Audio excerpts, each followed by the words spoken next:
He's one of my favorites. Thrilled to have here for the first time on the Rich Eisen Show. Ladies and gentlemen, Now You See Me, Now You Don't, available in theaters on Friday, November 14th. Woody Harrelson here on the program. Yes. How you doing, Woody? Good to see you, man. Hi, Rich. Good, man. How are you? I'm doing fine. I think you hear this all the time, I'm sure. We met briefly, et cetera, et cetera. We met briefly at the Super Bowl in Atlanta. I think you were at that game, right? Between the Patriots and the Rams in Atlanta, Woody? That's right.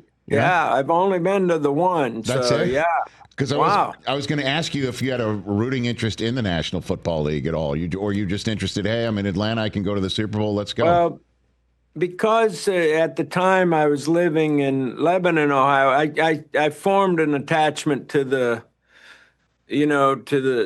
Bengals, but I mean, I don't watch it enough to, there's real fans out there, Sure. so I can't, but I do like the Bengals. Okay, so you were just in Atlanta, you can get to go to the Super Bowl, and you just said, screw it, I'll go to the Super Bowl. Let me just check it out, pretty much. That's right. And I brought my daughter, yeah. I thought I saw you sitting with Danny DeVito. That's how I saw you, like you and Danny were watching the game together. No? Am I wrong on that one? That sounds entirely possible. I know I was with Will Smith too. Okay. Yeah, I mean it was quite the scene for sure. Let's talk about your film here, Now You See Me, Now You Don't. Again, available in theaters nationwide on Friday, November 14th. Did you think when you did the first one that this would be a franchise that's now in its third version? Well, no, I don't think anybody could possibly imagine that kind of thing. We're just super fortunate, and the movies, fortunately, are very, very entertaining. Well, I mean, for sure, and I'm wondering, like, have you formed any bonds, friendships of just seeing these folks again? That must have been fun for you, because it does look like you're having a blast shooting this movie, Woody. I think I've done more projects with Jesse Eisenberg than anybody. I love Jesse. I love Dave Franco. Love Isla.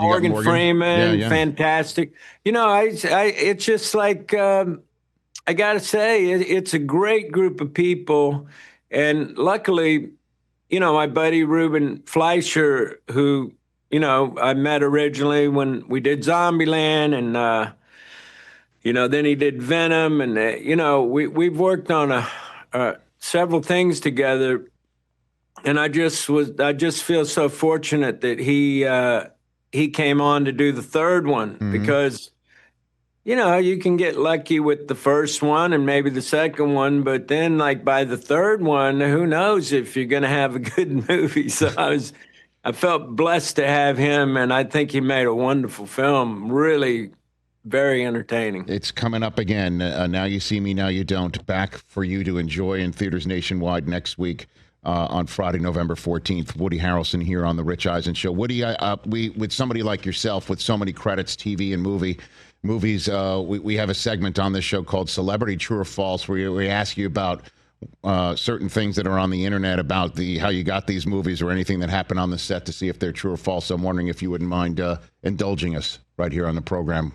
And we have some great production value for you as well. If you can roll it. Hit it, please. Celebrity True or False. You can't handle the truth. All right, I guess that's a good one to start with. Jack Nicholson. Jack Nicholson. That's exactly right. Is it true that he taught you how to smoke for a movie? Woody, after you met him?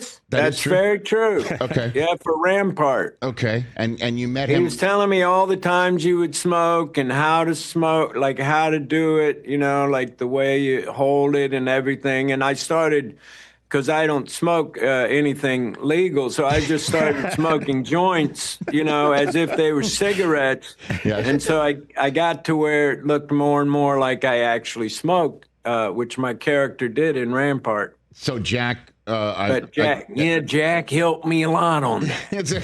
So I was about to say, like, what did he teach you about how to hold a cigarette, pretty much, or no? How to hold it, and then particularly when you smoke, which felt like you smoke after everything, I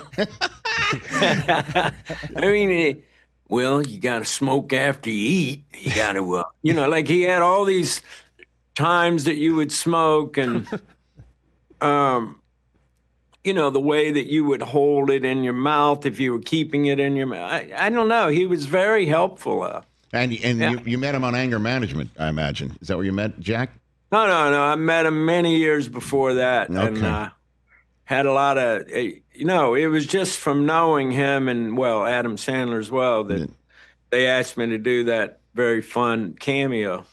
Woody Harrelson. All right, let's start with some other celebrity true or false. True or false, you landed the part of Woody on Cheers in part because the casting director loved how you blew your nose walking into the audition. Is that true?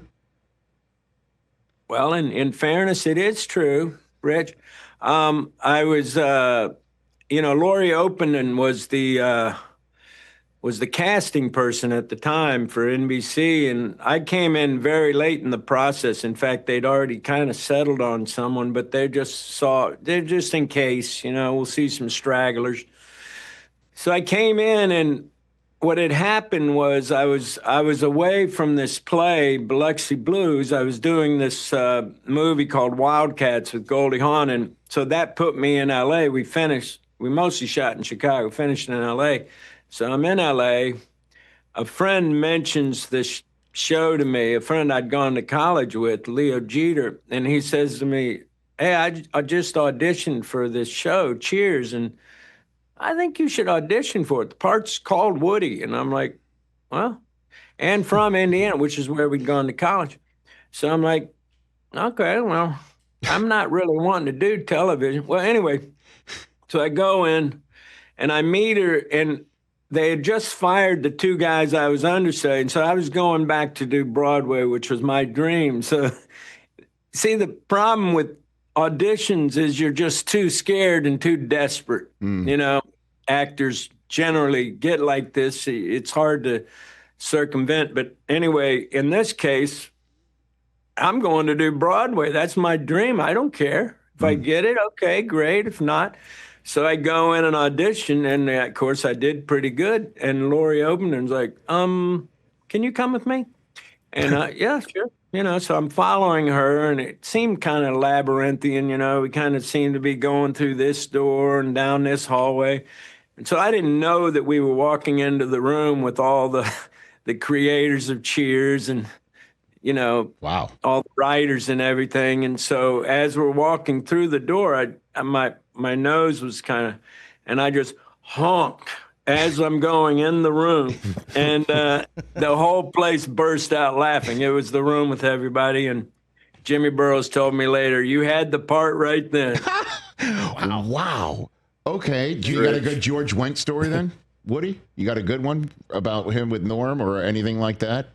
You hanging with him? George Wendt? Yeah. You got a good one? Yeah, I do remember one time, speaking of memory, I was with, I thought we were done filming. This is the first time I realized that marijuana does not go well with acting.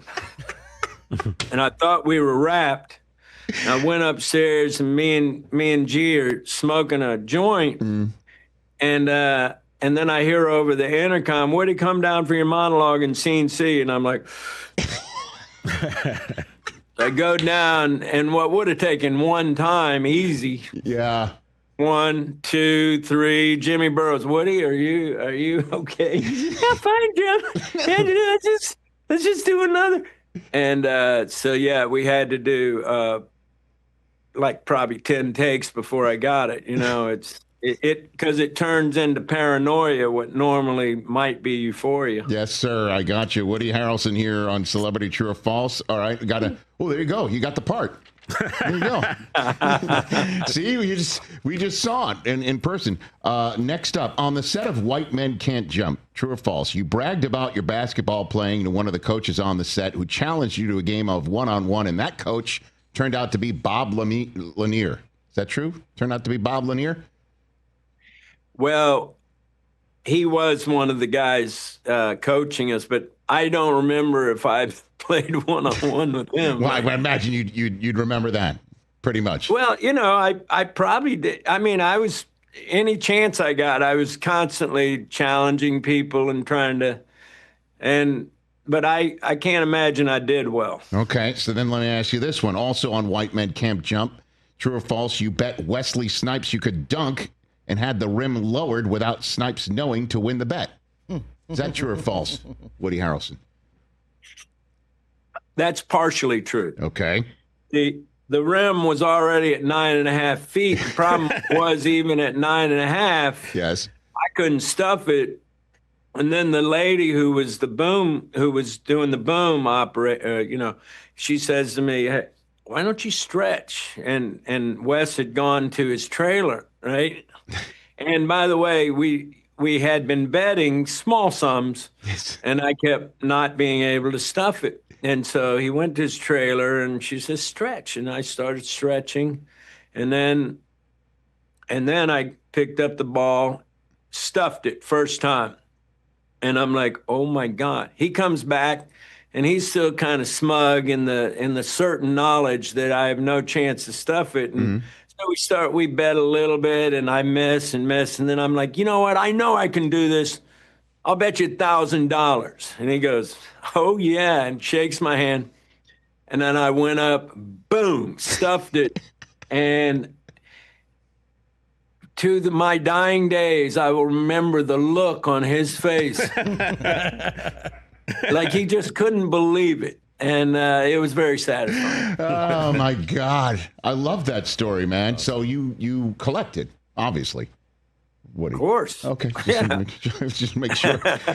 Next up, true or false, Woody Harrelson. You took the role of Roy Munson in Kingpin because you lost a bet playing pool with your former roommate and director, Peter Farrelly. Is that true? Okay. That's another partially true. Okay. That it wasn't, it didn't have anything to do with Kingpin. Yeah, he was my roommate at the time. Okay. But he was an untried director before doing Dumb and Dumber, and he wanted me to play one of the parts in Dumb and Dumber, Jeff's part. Okay. Before they cast Jeff, and I said, "Well, dude, I'll tell you what. Let's play a game of pool." He was a better pool player, and I said, "If you win, I'll do the part." So it comes down to all the balls are off the table, only the 8-ball left, and I had a really difficult. Had to cut it, that I had, the cue ball here. I had to cut it all the way over into the corner pocket. I've never been so sad to win. Never been so sad to win. What a mistake that was.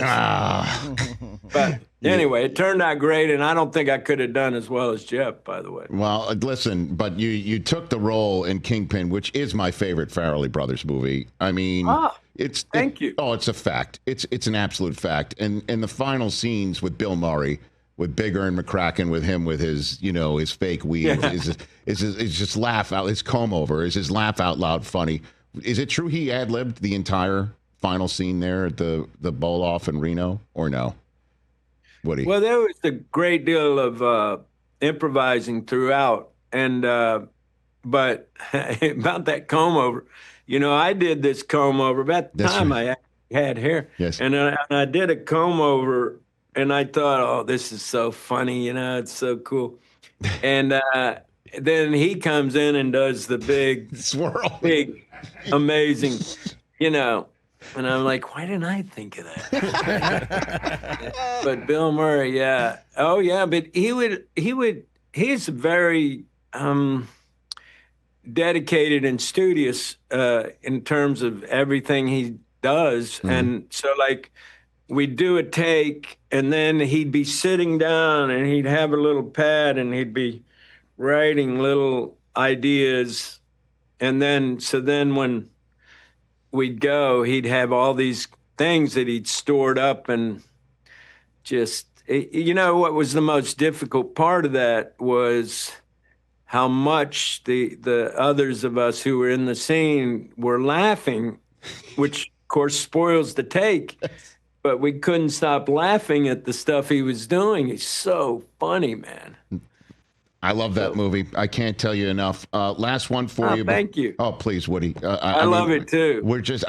It's my favorite Farrelly Brothers movie, and there's so many of them, obviously, that could qualify. Last one for you. True or false? Your first reaction to the True Detective script was that it was too dark and needed some light in it. Well, I don't remember that particularly, but I do know about 2 weeks before we finished filming,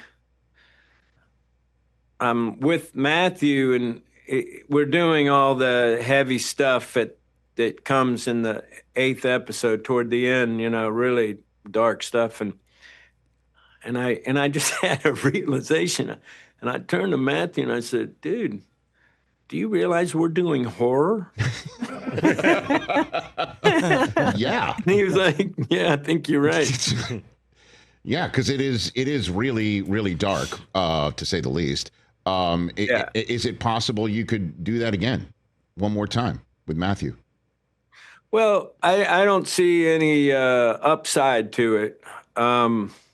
For one thing, until HBO has a change of management, I don't think I'll be working over there. Secondly, I think what we did was really good. And, what else do we, if we come in there, I can only imagine people saying, well, boy, that wasn't nearly as good as the first season, I bet.